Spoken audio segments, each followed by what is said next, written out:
First Samuel, 8th chapter, verses 4 and 5 from the NIV. So all the elders of Israel gathered together and came to Samuel at Ramah. They said to him, "You are old, and your sons do not follow your ways. Now appoint a king to lead us, such as all the other nations have." For a few minutes, my brothers and sisters, I want to talk to you with this thought and subtopic in mind. Like them. With the subtopic of chasing waterfalls. Like them. Chasing waterfalls.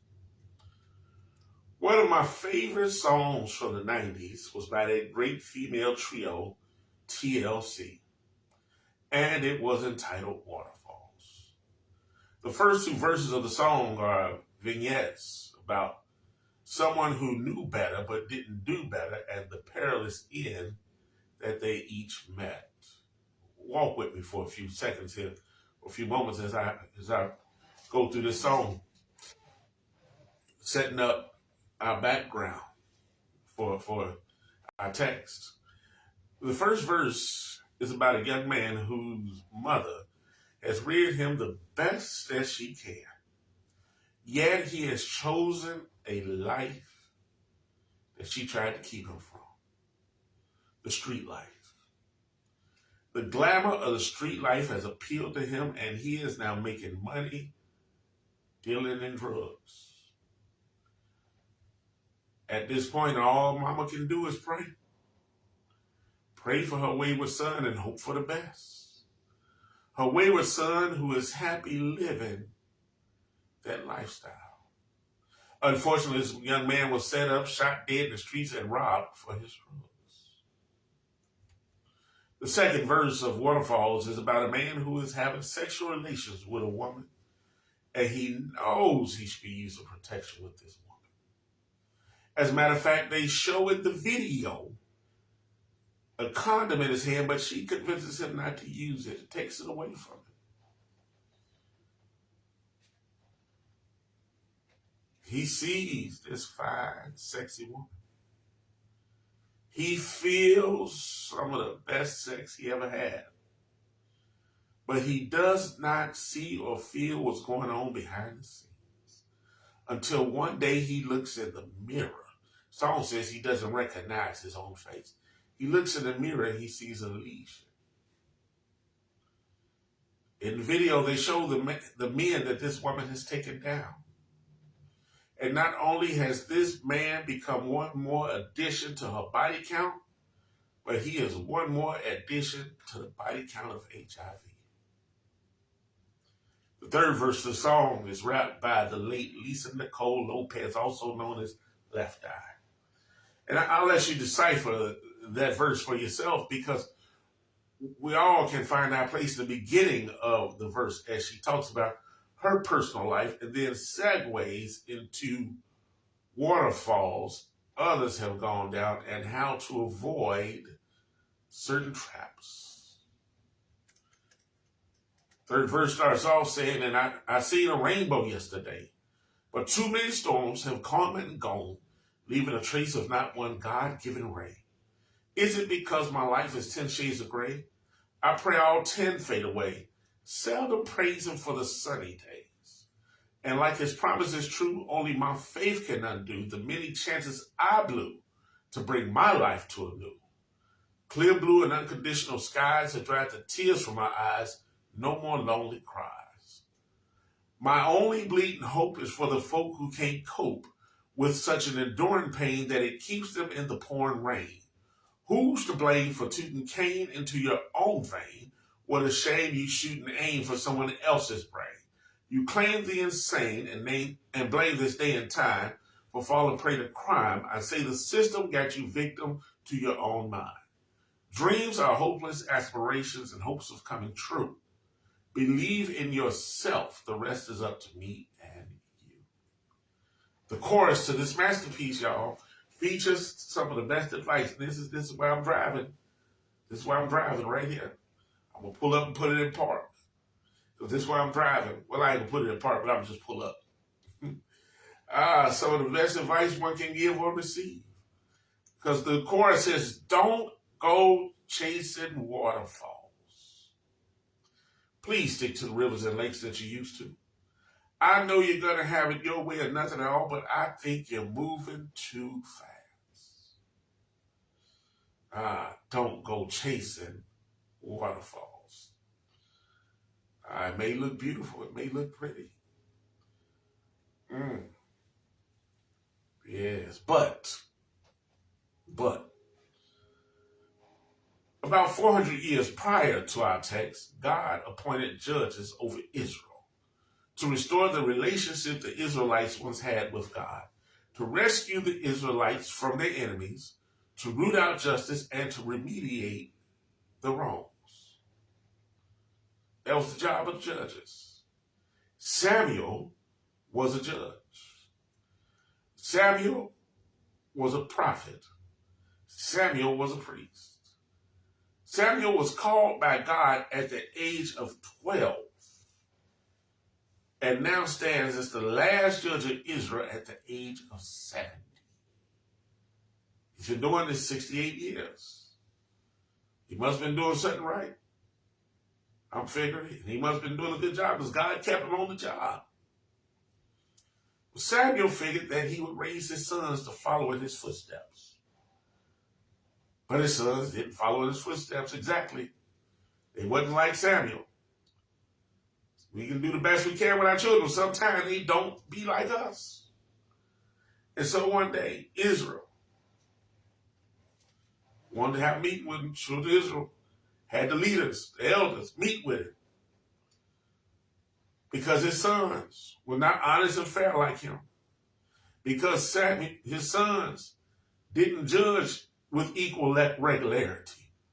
Because his sons didn't play fair with everybody. Because his sons went to the highest bidder. The elders wanted to have a talk with Samuel. So the elders met with him, told him, hey, you're getting closer and closer to the chilly Jordan.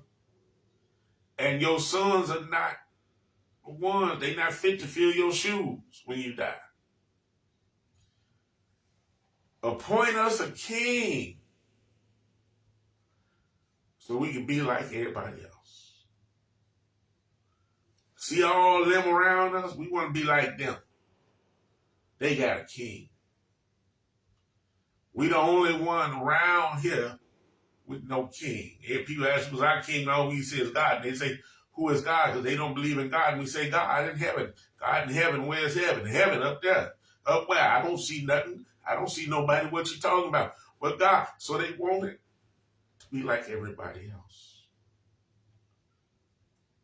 Like them people over there. Samuel felt some kind of way about this. Samuel went to God because he felt some kind of way about this. And God said, don't take it personal. Don't take it personal. I'm in the part that comes after the text. Part of the context that comes after the text. He said, it ain't about you. You did what I told you to do. They're not accepting you. They're rejecting you. They're wanting to get away from you. It's not about you. It's about me. He said, the Israelites are once again, the children of Israel, they are rejecting me as they've always done, wanting to be like others. See, wanting to be like others, y'all, is why the children of Israel didn't want to hear what God was saying when he was calling out the commandments from the mountain, and they closed their ears and said, Moses, Moses, Moses, tell them to shut up. It's painful to our ears to hear what he's saying. Why don't you go up there and he just tell you and you come back and tell us? That's why while Moses was up on that mountain, they created a calf. They want to be like them other people. See, them other people ain't have laws like that and rules like that. They live wanton lives. We just want to be footloose and fancy free. They built the calf because they wanted to see who they were worshiping, like them other people. That's why they always complained about their living conditions in the wilderness, because they wanted to be like others and not like God had them and was preparing them to be. Oh, I could go on all day with how we have rejected God, wanting to be like them over there. We've done it just like the children of Israel. Then, just like the children of Israel, we were like them. See, because they knew who they were. They knew whose they were. They knew their design and they knew their destiny. But what their mother people had always appealed to them. The children of Israel always wanted to be like the Joneses. And let me tell you, just as God took his hands off the persons mentioned in the first chapter of Romans, there came a time when God took his hands off of Israel, and it did not go good for them. They started losing wars. As long as they had God and not a king, they never lost a war. They never lost a battle. As long as they had God and not a king, they never went into exile. They were never taken back into captivity. But when when they no longer saw God as their king, but wanted a man to lead them, and they wanted to follow a man and not God, oh, that's when all hell broke loose and everything went to shambles. In short, y'all, as I heard one of my mentors in ministry preach a sermon when I was 7 years old, they got what they wanted and lost what they had. They were chasing waterfalls. They were going after something that looked good, but the end, Bible says, there is a way that seems right unto a man, but the end thereof is death. The same thing happened with Samson. The same thing happened with the prodigal son, even though he came back home. And the same thing happened with me. We chase waterfalls. We wanted to be like them. We wanted to be accepted by people who wasn't even thinking about us. We rejected God because we wanted to put man. Ooh, that's what it says in Romans 1st chapter. They put the creature before the creator. We wanted to put man before God. We wanted to put self before God. We wanted to put desire before design. Oh, if you look in the dictionary, desire comes after design. We wanted to put desire before design. When you put desire, let me just tell y'all, this just hit me. Look at it alphabetically. Design, desire, destiny.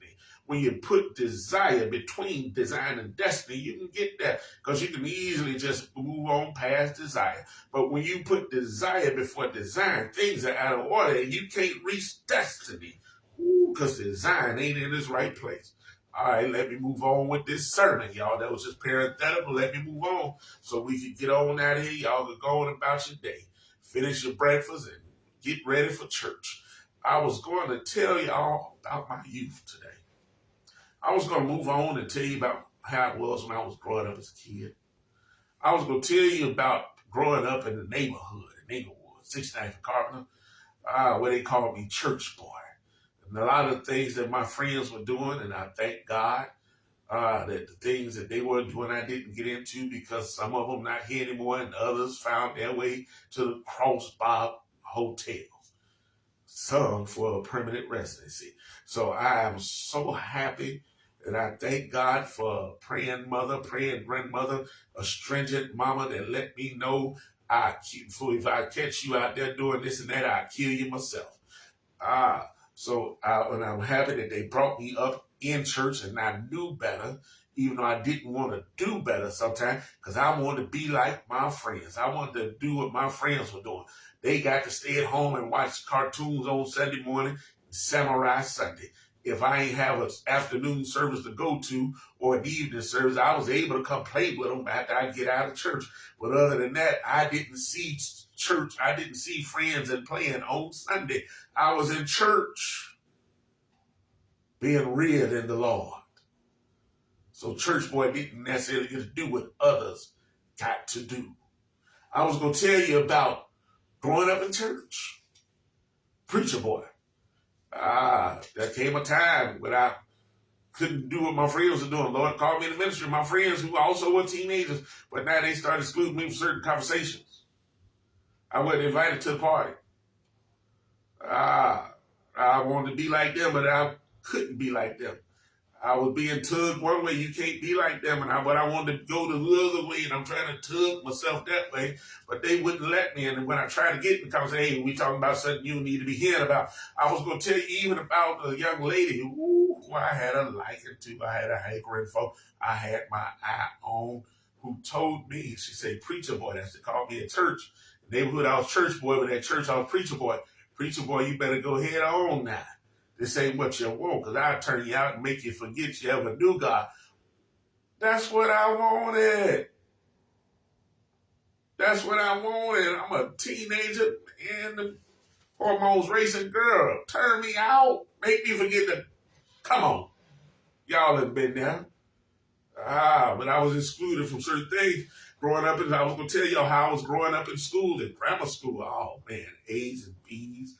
Almost a model student, getting a little mischief here and there, nothing major, maybe a fight here and there, but not a bad kid, drum major in the band, in the band in second grade, drum major in fifth grade, and on. I wanted to get in trouble and I couldn't. They wouldn't let me. Every time I tried, somebody stopped me, but I wanted to be like them. I wanted to be like the others. I wanted to be like my friends. I wanted to get in trouble. I sometimes did stuff to get myself in trouble intentionally, and they just wouldn't do it. They wouldn't pull the trigger on me like they did everybody else and would tell me, you not like everybody else. My principal told me, stop trying to be like them other kids because you're not like them. Oh, I was going to tell y'all about how when I got to high school, I didn't want to be that smart kid no more. I didn't want to be that model kid no more. The one who was taking college classes in grammar school, offered scholarships in grammar school. No, I didn't want to be that guy no more. I wanted to be like them others. And so I started acting like I ain't had no home training. I ain't had no upbringing. I ain't belong to nobody and I ain't know nobody. It was to the point that my principal, Mrs. Graham told me one day, she said, Kanye, con fix you well. Because you ain't nothing but a con man. You walk around here convincing all these people that you are something that you ain't. See, she had did her homework and found out about me somehow, knew who I was. Now, who I was pretending to be, but she knew who I was. She said, you're just a con man, and if you was anybody else, I'd have thrown you out on your ear by now. But she told me, you need to stop trying to be who you're not and be who you are. Well, I didn't listen to her. But instead, I'm going to tell y'all about my quest for popularity, attention, and infamy as a young adult. A few weeks ago, recently, I mentioned in one of my messages about Satanism.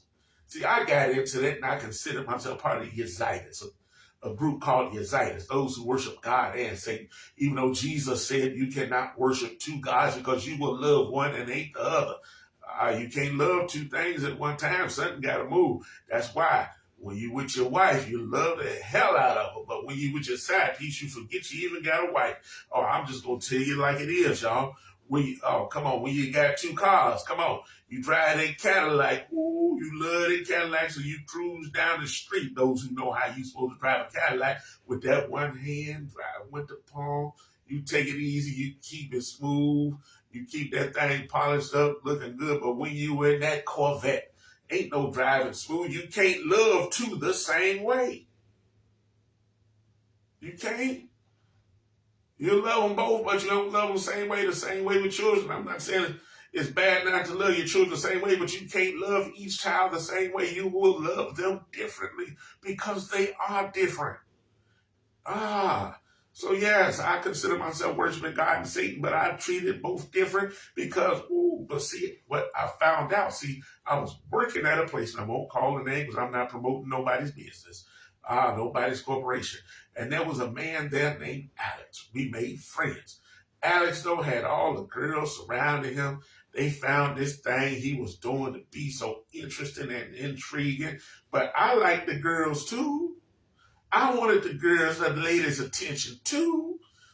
And some of the ones he was attracted, I wanted their attention. So I started doing what he was doing. I fell into adult peer pressure.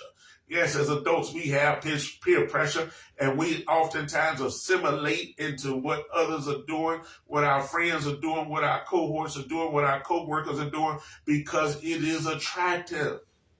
And I got attracted by it, and the popularity and the fame, the attention, the infamy. Oh, man, I went for that thing because I wanted to be like them.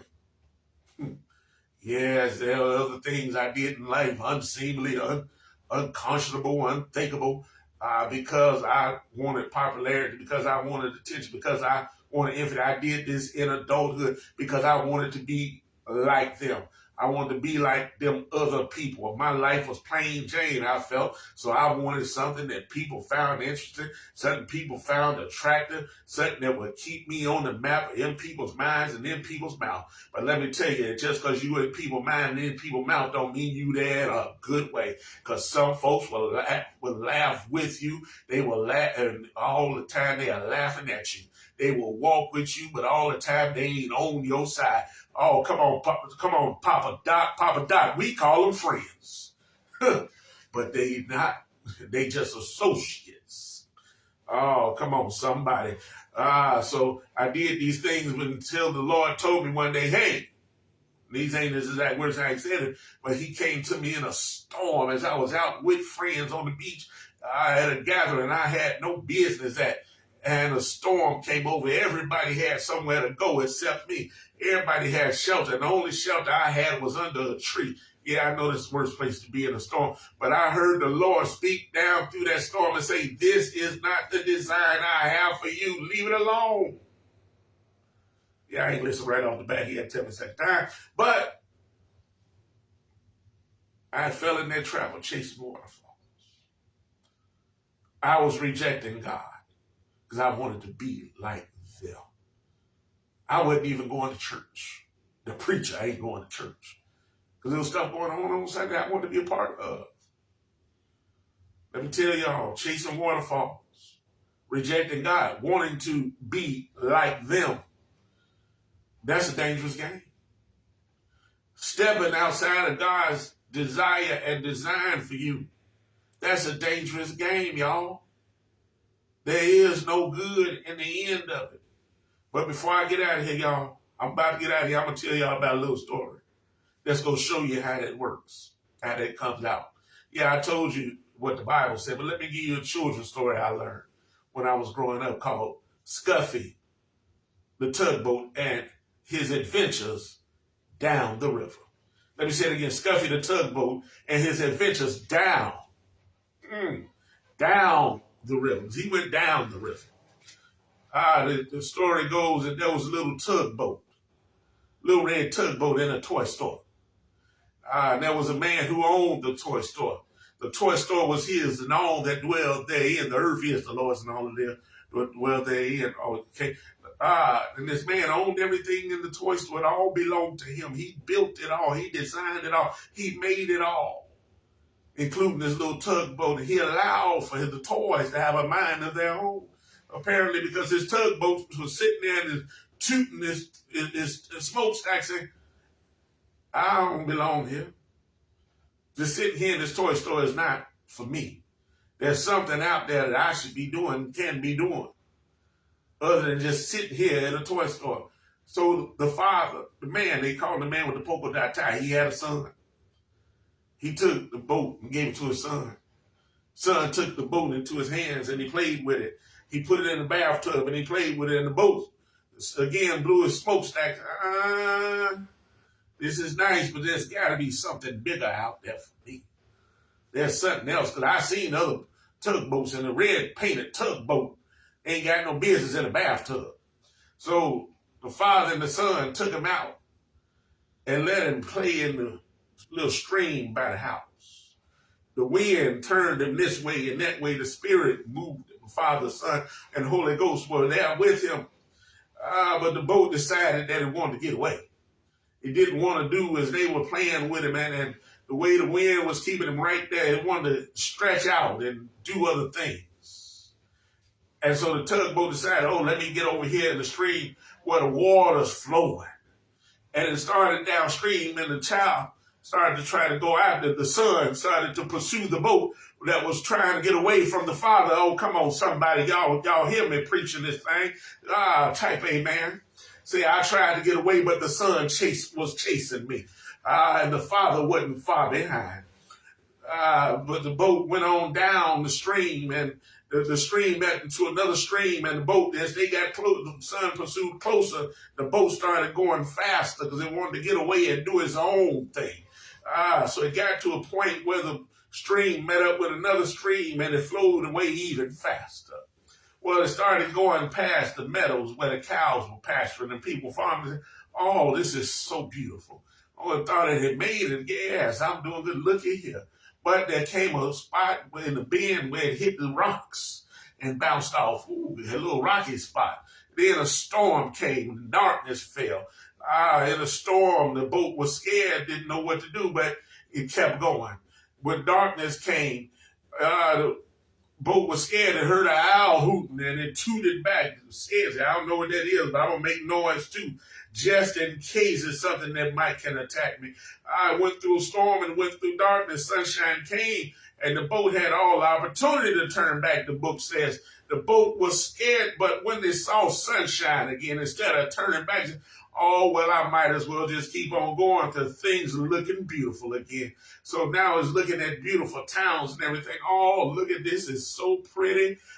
Yes, I know I went through some rough spots getting away from the father and the son and away from the spirit that was keeping me where I belong. But, oh, this is so pretty. This is the life.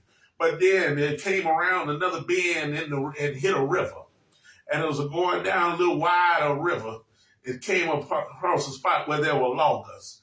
Yeah, the loggers were doing their thing and working. It wasn't paying attention, didn't see the little tugboat. They just moving the logs along. And then every log seemed like it hit that tugboat. Oh, it got tossed to and fro. It hit, knocked back and forth from pillar to post, swaying hither and yon. But it kept on going, never turned back toward the Father, the Son, and the Holy Ghost. We've done that, y'all, where we just kept going the way we wanted to go. But then it got into smooth sailing, and see, there's just a little bump in the road, just a little rough spots. I'm all right. I don't have to turn back. I'm doing good because I know there's something out there. I see what others are doing, and I can do it too and still be in good standing because what I went through didn't destroy me yet. So I must be doing good, even though I know I'm going the wrong way. Yeah, that's how we are. So the boat kept down and it made it to a big city and saw the bridges going across it. Ooh, people must go across there back and forth. So they even made a way for me to get through without me disturbing other people and other people disturbing what I'm doing. Then it saw a pier and it saw wharfs and saw tugboats, real tugboats, big tugboats, moving other boats around. Say, yeah, I made it. Ooh, look at here, look at here. I'm with the big boys now. Oh, yeah, I'm running with the big boys. Yeah, he was flowing with where the big boys flow, but he wasn't flowing like the big boys because that was not his design. He couldn't move no ship. He couldn't move no floats or nothing else. He couldn't move anything. He couldn't even move Huckleberry Finn's raft. But he felt that he was in the big leagues now because he running along where the big dogs are.